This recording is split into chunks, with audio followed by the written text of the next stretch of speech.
శ్రీమాత్రే నమః.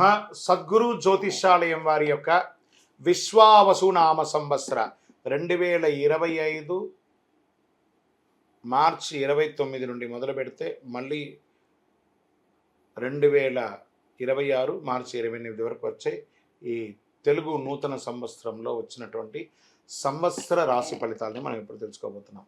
ప్రతి ఒక్కరికి ఏముంటుందంటే, గురుగారు నాకు ఎలా ఉండబోతుంది ఈ సంవత్సరం, నాకు ఆరోగ్యం ఎలా ఉంటుంది, నాకు ఐశ్వర్యం ఎలా ఉంటుంది, నా వ్యాపారం ఎలా ఉంటుంది, నాకు ఉద్యోగం ఎలా ఉంటుంది, నాకు అసలు ఉద్యోగం వస్తుందా రాదా, నాకు వివాహం అవుతుందా అవదా, నాకు సంతానం కలుగుతుందా కలగదా, నా వ్యాపారం అభివృద్ధి అవుతుంది, నేను విదేశాలకి వెళ్తానా వెళ్ళనా, ఎన్నో ప్రశ్నలతో కూడినటువంటి ఆ ప్రశ్నలకు సమాధానమే ఈ గోచార గ్రహస్థితి. ఇందులో మళ్ళీ చెప్తున్నాను, గోచార గ్రహస్థితి మీ యొక్క వ్యక్తిగత జాతకానికి ఒక 30 నుంచి 40% మాత్రమే వర్తిస్తుంది. మీరు పుట్టినటువంటి ఆ లగ్నం, మీ యొక్క టైం ప్రకారం ఒక లగ్నం ఉంటుంది, మీ నక్షత్రం ఉంటుంది, మీ పాదం ఉంటుంది, దాని ప్రకారంగానే సంపూర్ణ జాతకాన్ని తెలుసుకోవడం కుదురుతుంది. నేను చెప్పే ఈ గోచార ఫలితాన్ని కొంతవరకు తీసుకోండి. తర్వాత మీ యొక్క వ్యక్తిగత జాతకాన్ని మీ పరిసర ప్రాంతాల్లో ఉన్నటువంటి గురువులను సంప్రదించండి. గురుగారు నాకు ఈ సంవత్సరం ఎలా ఉంది, నాకు జాతకం చెప్పండి అని వారి దగ్గర అవసరమైతేనే తెలుసుకోండి. మళ్ళీ చెప్తున్నాను, ప్రతి ఎపిసోడ్లో నేను చెప్తూ ఉంటాను, జాతకం పడుతున్న వర్షానికి ఒక గొడుగు మాత్రమే, కానీ జాతకం జీవితం కాదు.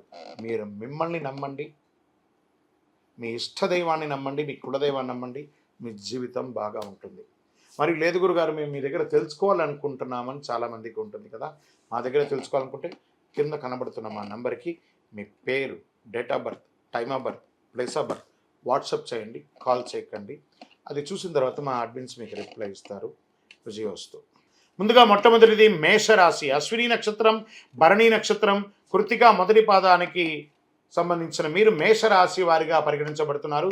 ఈ సంవత్సరం మీకు శుభాశుభ ఫలితాలు ఎలా ఉన్నాయంటే, ఈ సంవత్సరం ప్రారంభం మరియు కార్తీక మార్గశిరముల యందు ఏకాదశ శని ఒకటచే సర్వము అనుకూలంగా ఉంటుంది. కానీ చైత్ర బహుళం నుండి మిగిలిన సమయంలో ద్వాదశ శని, ఏళ్నాడు శని ప్రారంభం కావున జాగ్రత్త అవసరము. ఆరోగ్య లోపములు, బంధువైర్యములు, గృహ విచ్ఛిద్రములు అయ్యే అవకాశాలు ఉన్నాయి. వృధా వ్యయములు కలుగుతుంది. వ్యవసాయంలో చిన్న చిన్న నష్టాలు కలిగే అవకాశాలు ఉన్నాయి. మానసిక అశాంతి ఎక్కువగా ఉంటుంది. అనవసరపు వాదనలు ఎక్కువ చేసే అవకాశాలు బాగా కనబడుతున్నాయి. సంవత్సర ప్రారంభం నుండి వైశాఖ బహుళం వరకు ద్వితీయ గురువు అగుటచే ధన సంపాదన, సుఖము, కీర్తి ప్రతిష్టలు, అన్ని సమాజంలో గౌరవము, సమాజంలో ఉన్నత పదవి ఉన్న వారితో కలవడము, ఇవన్నీ జరుగుతుంది గురువు వల్ల. శుభమూలక ధన వ్యయం, ఇంట్లో వివాహాది, గృహప్రవేశాది వాటి కోసం లేదా పిల్లల యొక్క విద్య కోసం ఖర్చు పెట్టే శుభమూలకంగా ధన వ్యయం అయ్యే అవకాశాలు ఉన్నాయి. సంతోషం బాగా కలుగుతుంది. గురువు తృతీయ చతుర్థ రాశులు సంచరించడంతో శ్రమ అధికం అవుతుంది. ఉద్యోగ భంగం, వృధా వైర్యం, బంధు విరోధకం బాధించే అవకాశాలు ఉన్నాయి. వైశాఖ బహుళం వరకు షష్ఠకేతువు అటు పిమ్మట ఏకాదశ రాహువు అయినందువల్ల అద్భుతంగా ఉంటుందని చెప్పచ్చు. లాభం, జయం ప్రోత్సాహకరంగా ఉంటుంది. గౌరవ మర్యాదలు, సన్మానాలు, సత్కారాలు వచ్చే అవకాశాలు ఉన్నాయి. పుత్రమూలకంగా ఇబ్బంది ఉన్నా అది కూడా కొలికొస్తుంది.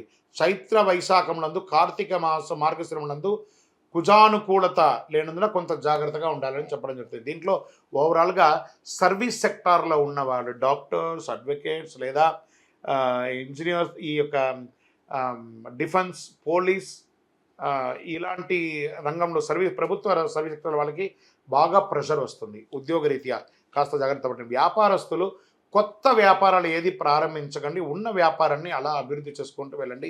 విద్యార్థులు చాలా కష్టపడి చదవవలసిన ఒక సమయం అని కూడా చెప్పచ్చు. స్త్రీలకు కూడా మిశ్రమమైనటువంటి ఫలితాన్ని ఇవ్వడం జరుగుతుంది. వాహనం నడిపేటప్పుడు జాగ్రత్తగా ఉండండి. ఆరోగ్యం పట్ల చాలా శ్రద్ధ వహించాలి, ఎందుకంటే 7:30 శని మొదలవుతుంది కాబట్టి దీని యొక్క ప్రభావితం. భరణి నక్షత్రం వారికి వైశాఖ బహుళం నుండి భాద్రపద బహుళం వరకు, తిరిగి మాఘ బహుళం నుండి సంవత్సరం వరకు నైదన తారయందు శని, ఆషాఢ బహుళం నుండి సంవత్సరాంతం వరకు జన్మ తారయందు కేతు సంచరిస్తున్నారు. మరి కృతికా నక్షత్రంలో వారికి సంవత్సర ఆరంభం నుండి ఆషాఢ బహుళం వరకు జన్మతార యందు కేతువు సంచరించడం కావున ఆయా సమయం నందు జాగ్రత్త అవసరం. శని గురువులకు భగవత్ కృపతో ప్రార్థన చేసుకోవడం, దక్షిణామూర్తి ప్రార్థన చేయడం, శని భగవానునికి ప్రదక్షిణం చేయడం, దేవాలయంలోకి వెళ్ళి నవగ్రహాలకి 19 ప్రదక్షిణాలు, 19 మంగళవారాలు, 19 శనివారాలు, 19 ప్రదక్షిణలు అలా చేసి చూడండి. అద్భుతంగా ఉంటుంది. ఒక చిన్న బెల్లం ముక్కను కాకికి పెడుతూ ఉండండి. లక్కీ నెంబర్ 5 మరియు 9 మీకు చాలా కలిసి వస్తుందని కూడా చెప్పడం జరుగుతుంది. రెడ్ కలర్ అండ్ ఈ మన గ్రే కలర్ ఉంటుంది చూసారా, సిమెంట్ కలర్, ఆ కలర్ని ఎక్కువ వాడడానికి ప్రయత్నం చేయండి. ఇంకను సకల దోషాలు తొలగడానికి మీ వయస్సు ఎంత ఉందో అన్ని దీపాన్ని మీ ఇష్టదైవం కులదైవం దగ్గర పోయి వెలిగించండి. కనీసం ఈ సంవత్సరంలో మీ నక్షత్రం రోజైనా పోయి వెలిగించండి. చాలా శుభం కలుగుతుంది. ఈ అతి శక్తివంతమైనటువంటి కరుంగాళి మాలను ధరించండి. ఆయురారోగ్య ఐశ్వర్య భోగభాగ్యాలతో ఉండండి. ఈ ఉగాది అంటే ఎలా జరుపుకోవాలి అనే దాని ముందు చూసుకోండి. ఉగాది అంటే తెలుగింటికి ఒక అద్భుతమైనటువంటి అసలు సిసలైన తెలుగువారి యొక్క పండుగ అని చెప్పవచ్చు. తొలి పండుగ అన్నిటికంటే కూడా ఈ తొలి పండుగ ఉంటుంది. ఈ పేరు వినగానే ప్రకృతి అంతా కూడా పులకించిపోతుంది. చైత్రమాస శుద్ధ పాడ్యమి నాడు వస్తుంది. ఇది చక్కగా ప్రకృతి పరంగా చూస్తే కొత్త మార్పులు ఉగాది రోజు నుంచే ప్రారంభమవుతాయి. రాలిన ఆకులంతా కూడా చెట్లకంతా రాలిపోయి ఉంటుంది చూసారు, అవన్నీ కూడా చిగురించి కొత్త ఆకులుగా లేత ఆకులుగా ప్రతి దాంట్లోనూ కనబడుతుంది. కోయిల కొత్త సంవత్సరానికి రాగాన్ని ఇస్తున్నట్టుగా ఉంటుంది. మల్లె, మామిడి పిందులు, వేపపూత ఇవన్నీ కూడా చూస్తే ఎక్కడ చూసినా ఇది వచ్చేసి పట్టణంలో కంటే కూడా పల్లెల్లో చూస్తే చాలా ఆహ్లాదంగా ఉంటుంది. ఆ యొక్క ఇవన్నీ కూడాను ఉత్సాహంగా కోయిల కుహుకారం చాలా అద్భుతంగా ఈ యొక్క నెలలో కూడా వినబడుతుంది అంటారు. పూల పరిమళాలు, మల్లెపూలు, రకరకాలైనటువంటి సుగంధభరితమైనటువంటి పూలంతా కూడా పుష్పించే సమయం ఈ యొక్క ఉగాది సమయంలో. మీరు తిరుపతికి వచ్చినప్పుడు మన అయ్యప్ప స్వామి వారి 18 అవతారముల దేవాలయం జీవకోన తిరుపతిలో ఉంటుంది. రైల్వే స్టేషన్ నుండి బస్టాండ్ నుండి 3 కిలోమీటర్ల దూరంలో. ఒక్కసారి పుట్టినందుకు ఒక్కసారైనా అందులో అడుగుపెట్టండి. అందులో 27 నక్షత్రాలను కూడా ప్రతిష్ఠ చేయబోతున్నాం త్వరలో. మీరు వచ్చి దర్శనం చేసుకోండి. మీ యొక్క దోషాలన్నీ తొలగి ఆనందంగా ఉండండి. ప్రేక్షక మిత్రులకి విశ్వావసునామ సంవత్సర ఉగాది శుభాకాంక్షలు. మా యొక్క ఛానల్ చూస్తున్నటువంటి ప్రతి ప్రేక్షక మిత్రులందరూ కూడా మీరందరూ కూడా ఈ విశ్వావసు నామ సంవత్సరం అద్భుతమైనటువంటి ఫలితాలు పొందాలని, మరియు రాజా రామచంద్ర స్వామి వారి యొక్క కళ్యాణం కూడా అద్భుతంగా జరగాలని, ఇంతింతై వటుడింతై అన్నట్టుగా మీ యొక్క జీవితంలో ఎన్నో ఆనందాలు కలగాలని మనస్ఫూర్తిగా ప్రార్థన చేస్తూ శుభాకాంక్షలు తెలుపుతున్నాం. మా ఛానల్ చూస్తున్నటువంటి ప్రేక్షక మిత్రులందరూ కూడా ఒక్కసారి కొత్త సంవత్సరం కదా, మా ప్రోగ్రాంకి ఒక లైక్ చేయండి, సబ్స్క్రైబ్ చేయండి, ఇతరులకు షేర్ చేయండి. పక్కన ఒక గంట గుర్తు, పూజతోనే ప్రారంభం కదా, ఉగాది పూజనే, రామచంద్ర స్వామి పూజనే కాబట్టి గంటతో ప్రారంభించి సాధిద్దాం. పక్కన ఉన్న గంట గుర్తును కూడా గుర్తి అలా క్లిక్ చేసేసేయండి.